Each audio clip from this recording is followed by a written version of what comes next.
pasasalamat sa taas, sa bawat araw na may lakas at gabay, sa bawat pagsubok na ginagawang aral at sa bawat biyayang dumating, kahit hindi ko inaasahan. Ngayon mas pinipili ko na ang tahimik na buhay kaysa sa maingay na papuri.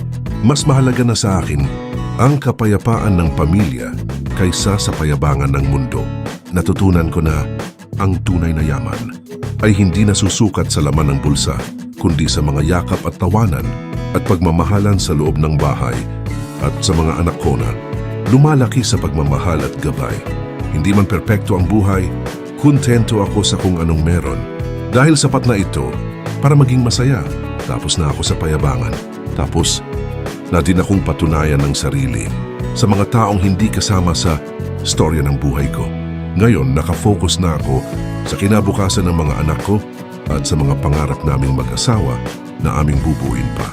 Taong 2026, mas malinaw ang direksyon, mas matibay ang pananampalataya, at mas buo ang dahilan kung bakit ako patuloy na lumalaban.